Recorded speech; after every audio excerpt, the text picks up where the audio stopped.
8085 जो है वो तो बाहर के एक्सटर्नल डिवाइसेज से इंटरफेस तो हो सकता है, मतलब कि वो ट्रांसफ़र कर सकता है डेटा इनपुट और आउटपुट डिवाइस के बीच में। लेकिन एक प्रॉब्लम है कि मतलब इसको एक रजिस्टर चाहिए हमेशा, जिसके थ्रू ये अपना एज अ पोर्ट उसको बिहेव करा के डाटा ट्रांसफ़र करा सके। और एक रजिस्टर हमेशा मेंटेन करना ऐसे अलग काम के लिए बहुत प्रॉब्लम होती है। सो इंटेल ने एक 8255 नाम की आईसी डिज़ाइन की, जिसको हम लोग कहते हैं प्रोग्रामेबल पेरिफेरल इंटरफेस। इस आईसी में हम लोग के पास डिफरेंट स्लॉट्स, डिफरेंट पोर्ट्स होते हैं, जिसके थ्रू हम लोग बाहर के डिवाइसेस को इंटरफेस करते हैं और उनके बीच में डाटा एक्सचेंज करते हैं between the memory of 8085 and external devices. So अब हम लोग आते हैं features of 8255। So the first feature of 8255 is that it has a 3 8-bit ports ABC connected to the output pins. इसके पास तीन पोर्ट्स होते हैं ABC जो आउटपुट पिन से कनेक्टेड होते हैं। सेकेंडली जो पोर्ट C होता है हम लोग का, वो दो ग्रुप में डिवाइडेड होता है, port C upper and port C lower. जो हम लोग के पास तीनों पोर्ट्स होते हैं ये 8 बिट्स ईच के होते हैं, लेकिन जो port C upper and port C lower होता है ये 4 बिट्स ईच का होता है। The third point is that all the port can be programmed for simple input output and as well as handshake input output. What is simple input output and what is handshake input output we will learn in the further minutes. Next जो इसका feature है वो that जब जब port A and port C upper को हम लोग combine करते हैं तो वो as a group A consider होता है, एंड जब ports B and port C lower को कंबाइन करते हैं तो वो as a group B consider होता है। अब हम लोग ब्लॉक डायग्राम आते हैं 8255 के, तो हम लोग देख सकते हैं लेफ्ट राइट हैंड साइड के ब्लॉक डायग्राम में वी हैव 4 बॉक्सेस। इसमें से स्टार्टिंग में 2 बॉक्स हैं, एक port A and port C upper which are together group as group A, and the last 2 boxes are port C lower and the port B which are together group as group B. In the right hand side we can see that we have a group A control and the group B control. Along with that there is D0 to D7 data bus buffer which is used for the putting data by the microprocessor to transfer it from the processor to the external devices. उसको हम लोग देख सकते हैं read and write control logic का box है, जिसमें हम लोग के पास read and write active low signals हैं जो हम लोग के लिए रीड एंड राइट फंक्शंस की तरह यूज़ होते हैं फॉर राइटिंग एनी डेटा और for reading any data.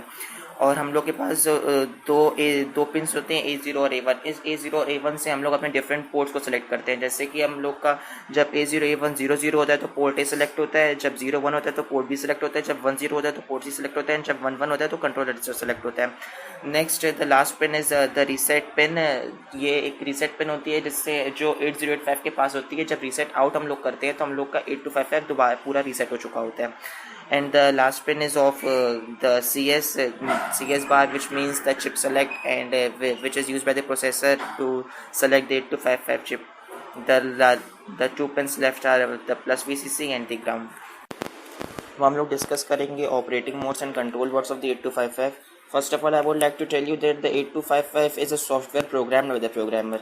Means इसका जो हर पोर्ट होता है ये ईजिली प्रोग्राम हो सकता है किसी प्रोग्रामर के थ्रू, एंड वो उसको अपने अकॉर्डिंग यूज़ कर सकता है। Now basically there are 2 operating modes in 8255, the one is input output mode and the second is the bit set reset mode. जो इनपुट आउटपुट मोड होता है, इस पर हम लोग के पास 3 मोड्स होते हैं एप्लीकेबल, जो होता है एक मोड 0, एक मोड 1 और एक मोड 2। जो मोड 0 होता है वो बेसिक इनपुट आउटपुट के लिए होता है और ये applicable to ports A, B and C होता है। जो मोड 1 होता है वो हैंडशेक इनपुट आउटपुट के लिए होता है वो, और जो ये एप्लीकेबल होता है groups A and B and as well as for handshaking with the port C। And जो मोड 2 होता है वो बाई डायरेक्शनल इनपुट आउटपुट होता है और ये एप्लीकेबल होता है सिर्फ ग्रुप A के लिए एंड ग्रुप C के लिए। सो अब हम लोग जानेंगे control word format of input output mode. So हम लोग के पास D0 से D7 पिन्स होता है। बेसिकली कंट्रोल वर्ड फॉर्मेट होता क्या है? कंट्रोल वर्ड फॉर्मेट का मतलब होता है कि हम लोग को अपने 8255 की चिप किस प्रकार से यूज़ करनी है, किस वे में यूज़ करनी है, और इसमें हम लोग कैसे किस मोड को सेलेक्ट करेंगे, क्या कब वो एज इनपुट बिहेव करेगी, कब वो एज आउटपुट बिहेव करेगी। तो ये सब हम लोग को जो होता है वो हम लोग एक मैसेज देते हैं कंट्रोल वर्ड के फॉर्म में, जो हम लोग लिखते हैं पोर्ट C में, जो 11 सेलेक्ट होता है and then we use to access the 8255। So जो D0 होता है वो पोर्ट C के लोअर डायरेक्शन के लिए होता है। मींस पोर्ट सी लोअर जो होता है उसका डायरेक्शन सेलेक्ट के लिए होता है T0, जिसमें 1 एज इनपुट होता है, 0 एज आउटपुट होता है। जो D1 होता है वो पोर्ट P के डायरेक्शन सेलेक्ट के लिए होता है, जिसमें 1 एज इनपुट होता है, 0 एज आउटपुट होता है। जो D2 बिट होती है वो ग्रुप B के मोड सेलेक्ट के लिए होती है। मोड सेलेक्ट जैसे मैंने आपको बताया कि 3 प्रकार के मोड्स होते हैं, मोड 0, मोड 1 एंड मोड 2। सो जो ग्रुप B होता है वो केवल 2 ऑपरेटिंग मोड्स में काम कर सकता है, मोड 0 एंड मोड 1। नाउ जो D3 बिट होता है वो पोर्ट सी के अपर डायरेक्शन के, पोर्ट सी अपर जो होता है उसके डायरेक्शन सेलेक्ट के लिए होता है, जिसमें 1 एज इनपुट होता है, 0 एज आउटपुट होता है। जो D4 बिट होता है वो पोर्ट ए के डायरेक्शन सेलेक्ट के लिए होता है, जिसमें 1 एज इनपुट होता है एंड 0 एज आउटपुट होता है। नाउ जो D5 एंड D6 पिन्स बची हैं ये दोनों साथ में यूज़ होती हैं और ये ग्रुप ए के मोड सिलेक्शन के लिए यूज़ होती हैं, क्योंकि ग्रुप ए होता है जो वो तीनों बिट में तीनों मोड में काम कर सकता है, मोड 0, मोड 1 एंड मोड 2। सो हम लोग के पास 2 पिन चाहिए होती हैं उन तीनों मोड को सिलेक्ट करने के लिए, जिसमें से 0 0 अगर हम लोग लिखेंगे तो मोड 0 सेलेक्ट होगा, 0 1 लिखेंगे तो मोड 1 सेलेक्ट होगा, और 1 डोंट केयर मीन्स इधर 0 और 1 लिखेंगे तो मोड 2 सेलेक्ट होगा। जो लास्ट पिन D7 होती है वो हमेशा 1 रहती है इनपुट आउटपुट मोड में, क्योंकि 1 as a input output use हो रहा है। और अगर D7 बिट 0 हम लोग कर दे रहे हैं तो वो as a BSR mode use होता है, यानी कि बिट सेट रीसेट मोड। तो नाउ हम लोग BSR मोड जानेंगे। तो जो BSR मोड होता है वो बेसिकली होता है कि हम लोग पोर्ट सी के हर एक इंडिविजुअल बिट को अपने अकॉर्डिंग कंट्रोल कर सकते हैं। अपने अकॉर्डिंग कंट्रोल करने का मतलब है कि उसके कंट्रोल वर्ड्स को हम लोग अपने अकॉर्डिंग ऐड कर सकते हैं, उसके स्टेटस को हम लोग अपने अकॉर्डिंग ऐड कर सकते हैं। तो उसमें जो D0 होता है वो बिट सेट रीसेट के लिए होता है, 1 for set and 0 for reset. जो D1 D2 एंड D3 होता है ये हम लोग के लिए होते हैं कि हम लोग अपना उसको कैसे सिलेक्ट कर सकते हैं।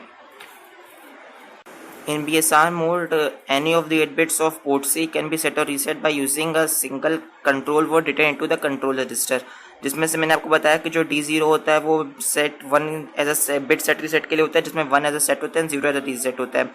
D1 D2 D3 जो होते हैं ये they can select any of the 8 bits of port C, and D4 to D6 are the don't cares, and the D7 is the 0 which is used for as a BSR mode, and this feature it is also used in mode 1 and mode 2. The BSR mode control word is also used in mode 1 and mode 2 operations, wherein the individual ports of the port C can be controlled by the programmer to indicate the status and the control. Now we will come and study the mode 1 operation, input mode 1 operation.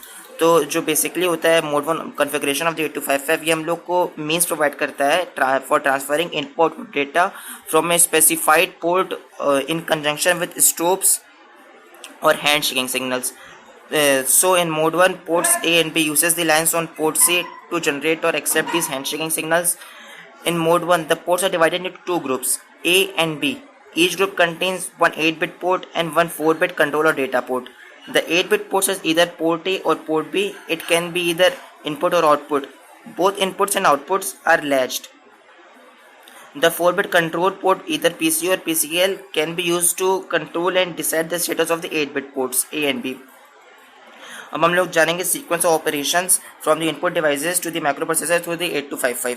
So the step 1 is कि जब कोई बाहर का device जब कोई input device सबसे पहले data lines पे डेटा प्लेस करता है 8255 के, यानी कि पोर्ट ए या पोर्ट बी के, और ये this is communicated to the 8255 by making the strobe input pin low.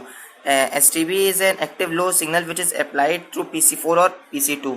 Nextly 8255 होता है, ये एक्नॉलेज करता है रेसिप्ट को कि इसको डेटा जो है वो मिल चुका है by making the input buffer full pin high, यानी कि IBF को वो हाई कर देता है. और जो नेक्स्टली जो 8255 है ये एक interrupt request line micro processor को सेंड करता है by making the INTR high, and जो कहता है कि मीन्स जो बताता है माइक्रो प्रोसेसर को कि डेटा बाहर से आया है which should be used by the processor for reading. So microprocessor this is done by making the by setting or resetting the bit PC4 used by the controller register. And nextly जो micro processor होता है कि अपना interrupt service routine के through अपना interrupt service routine के through data को read करता है by using the active low read signal. Next, during read operation, the read signal is low. When the read signal goes low, INTR signal reset and IBF is reset by the rising edge of the read input. Thus, mode 1 allows an input device to request service from the CPU by simply sending its data to the port and activating the active low STB signal. अब हम लोग output operation जानेंगे 8255 के through. जैसे कि हम लोग ने इनपुट ऑपरेशन में जानना कि इनपुट ऑपरेशन बेसिकली तीन सिग्नल से कंट्रोल होता है। वो थे कि STB signal, INTR signal, and the third one is the IBF signal. So similarly, the output operation now will be controlled again by the three signals: the OBF signal, ACK signal, and the INTR signal. इसमें से step 1 ये होता है कि जो micro processor होता है वो अपना डाटा प्लेस करता है to the corresponding port of the 8255 by sending the port address to the 8255, placing the data on the data lines and activating the active low write signal. उसके बाद जो step 2 होता है कि जो 8255 होता है कि माइक्रो प्रोसेसर को बताता है कि जो इसने डाटा दिया था वो उस पर राइट हो चुका है by making the output buffer full pin low, OBF को वो लो कर देता है। जो स्टेप 3 होता है इसमें ये होता है कि जो डाटा अवेलेबल होता है आउटपुट पोर्ट पिन्स पे 8255 की, ये इसको आउटपुट डिवाइस के थ्रू आउटपुट डिवाइस को भेजता है जो कि आउटपुट डिवाइस रीड करता है। After receiving the data from the port pins, the output device acknowledges the receipt by making ACK लो। अब ACK जो एक्टिव लो इनपुट सिग्नल है, ये 8255 को बताता है कि जो इसने डाटा भेजा वो डाटा एक्सेप्ट हो चुका है by